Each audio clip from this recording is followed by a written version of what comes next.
y ahora voy a explicar por qué. Esto es budismo tibetano, como algunos cuando vemos entramos en el curso, habíamos en monasterio el otro día, y para los que han ido a Vietnam o a Tailandia, esos lugares, que son a Tailandia, entran y siempre está Siddhartha Gautama. Siempre hay un Buda, como nosotros conocemos, puesto ahí como principal. En el budismo tibetano no.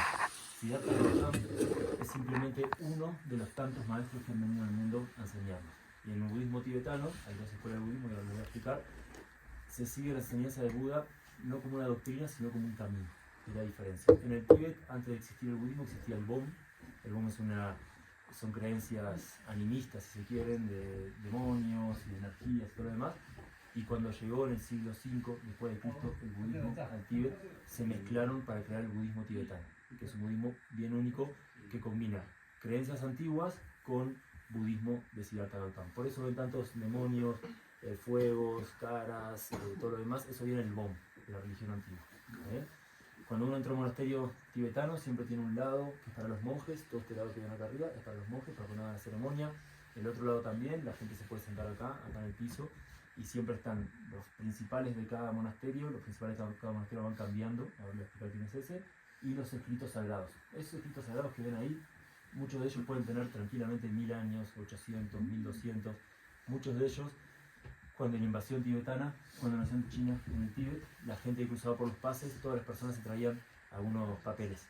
Entonces traían unos papeles y cuando cruzaban nos dejaban en el monasterio como para salvar la cultura. Y acá se guardan algunos de los más antiguos. Muchos de ellos no se tocan, porque lo tocan y se rompen. Entonces, ¿quién sabe algo del budismo? ¿Quién sabe quién fue más allá de lo que han visto? Porque todo el mundo conoce el budismo, pero... Sí, Siddhartha Gautama. Siddhartha Gautama fue una persona que existió, así como Jesús, Mahoma y todo lo demás. Él existió 5 siglos antes de Cristo, es decir, 500 años antes de Cristo. Fue previo a Cristo y nació en Nepal, en un lugar que se llama Lumbini, en el sur de Nepal, frontera con India. Él era hijo de un pequeño rey, un rey que tenía como esa zona en ese momento, de una familia hinduista.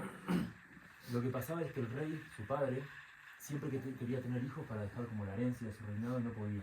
Siempre nacían hijas, y no le hacía ningún hijo. Entonces, en un momento, llama como a todos de India, a todos los hinduistas, a los sadhus, que viven en los Himalayas y todo lo demás, los llama a su reinado, hace un evento bien fuerte, como para que hagan una magia o una puya, una ceremonia, para que nazca un hijo varón. ¿No? Invierte un montón en eso, trae un montón de gente, hay comida, vienen los sadhus, hacen penitencia, hay uno que se entierra y sale 7 días después, y cosas así, para como obtener el poder de los dioses. Y después de eso, uno que se había enterrado, eso se hacía antes los fakires, los fakires existían en India, se enterraban, y la ceremonia era que el fakir se enterraba cuando empezaba la puya, y la puya demoraba 5 o 7 días, y cuando lo sacaban siempre estaba vivo.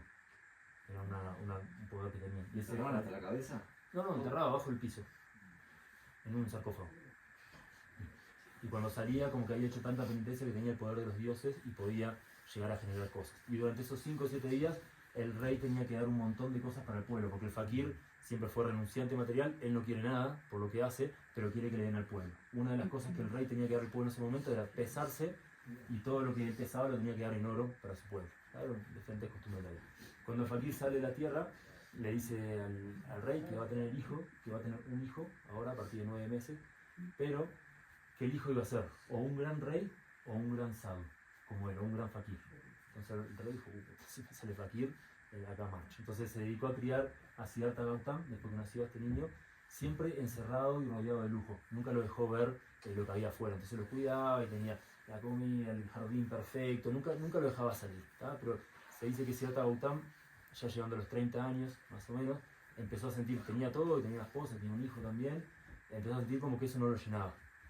Y en su mente se empezó a preguntar un montón de cosas, hasta que en algunos momentos, cuando él iba de peregrinación, desde la casa central, la casa de verano que tenían, empezaron a ver como ciertas apariciones. En un momento apareció un hombre enfermo, y él nunca había visto la enfermedad.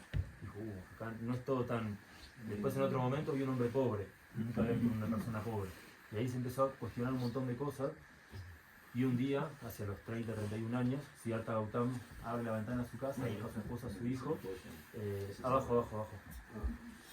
Deja a su esposo, a su hijo, y se va a seguir a buscar la verdad, dice él, ¿no?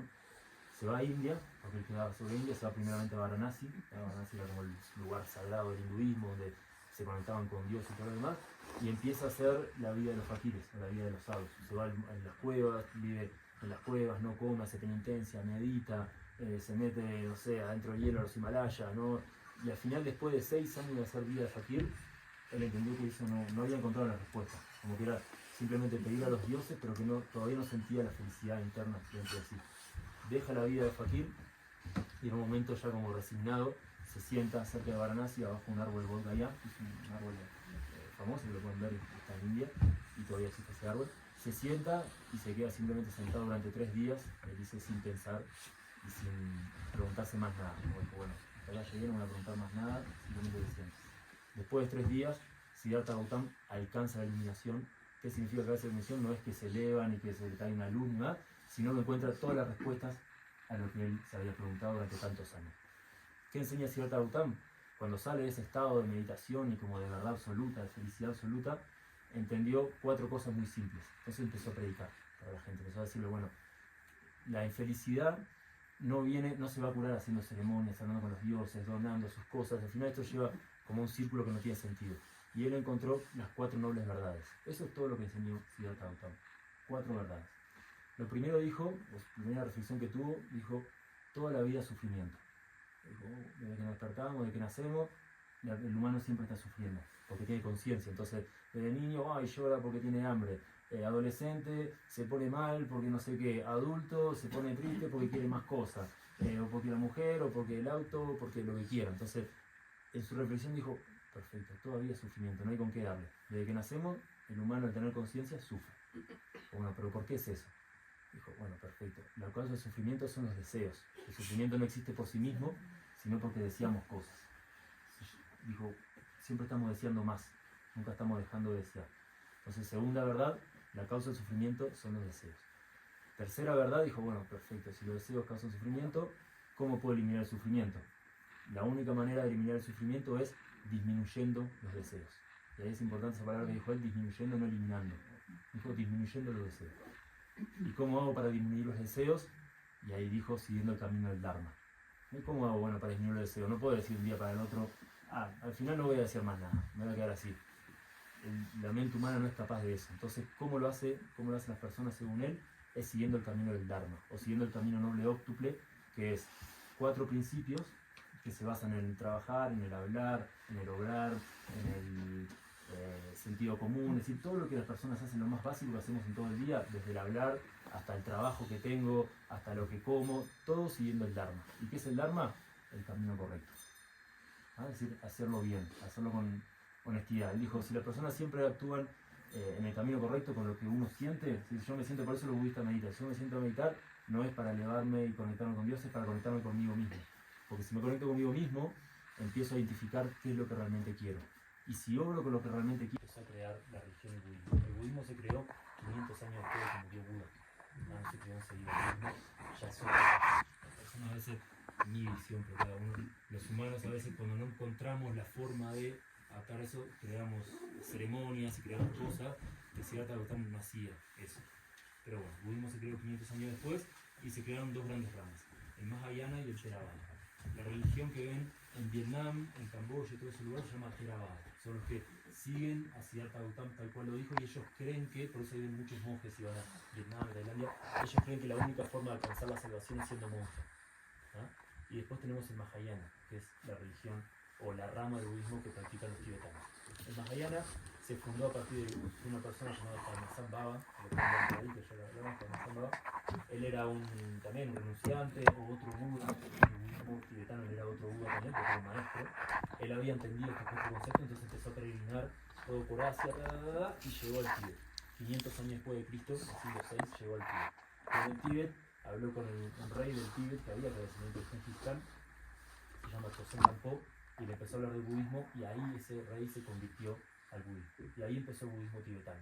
Entonces el budismo tibetano empezó a mezclar las enseñanzas de Buda o de Padmasambhava Baba con lo que ya existía del Bon, que era la religión o las creencias tradicionales tibetanas. Y eso fue migrando por todo el Tíbet, llegó a Nepal también, el budismo tibetano. Lo que había pasado en Nepal, si bien Buda nació en Nepal, ya para el 500 después de Cristo, y para mucho más, para 1000 después de Cristo, en realidad los islámicos ya habían llegado a India. Entonces cuando los islámicos invaden India, los reyes hinduistas se vienen a Nepal a vivir.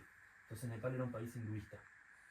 después que nació Buda, al principio fue budista, después cambió al hinduismo de vuelta, entonces en el país que había nacido Buda eran hinduistas, por eso el 80% de las personas en Nepal son hinduistas, pero el budismo desapareció en su momento y después volvió a bajar por los Himalayas esa creencia 1000 años después de Cristo, es decir, 1500 años después de Buda.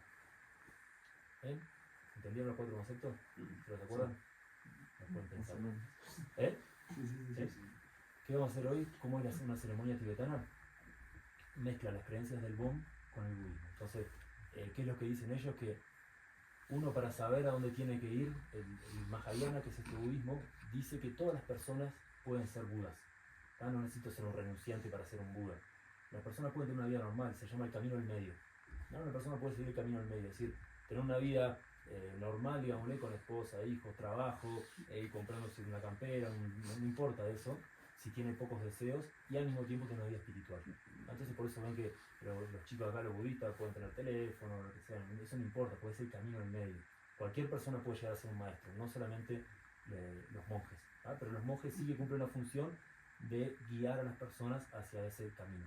¿Está bien? Cuando hacen las ceremonias, en el budismo tibetano, ellos creen que hay diferentes tantras, que hablamos el otro día, tantras son actividades, tantras son actividades que una persona puede hacer para sentir un éxtasis. Cuando uno siente un éxtasis, por ejemplo, nosotros decimos el tantra siempre parece que es sexo, pero hay muchos tantras como eso, cuando uno está en el éxtasis no desea nada. ¿No? Si han todo pensado, cuando han tenido relaciones sexuales, sexo, cuando están ahí en ese momento no desean nada. Entonces, los tantras son como un camino corto para mostrar a la persona hacia dónde tiene que ir. Entonces en el budismo tibetano se usan ciertos tantras, ciertas prácticas para sentir eso durante un momento y para que después cuando estés en tu vida normal sepas, perfecto, yo en realidad tengo que ir hacia ese lugar.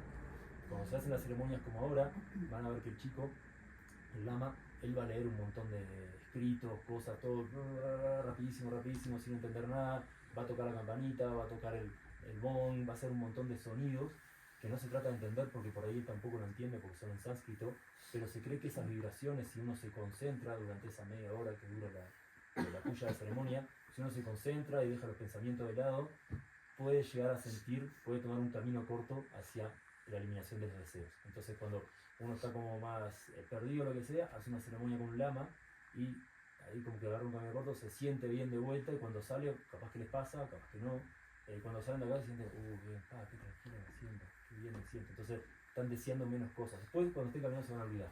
Pero tomando un camino corto, entonces prendieron ciertas lucecitas que con el tiempo, si uno sigue una práctica budista, lo van a llevar a eso naturalmente. Así que más o menos así la ceremonia. Él va a hablar y hacer sus cantos durante un montón de tiempo y en un momento se le va a pasar una cata, que es ya le pide una cata y un billete de 100 rupias.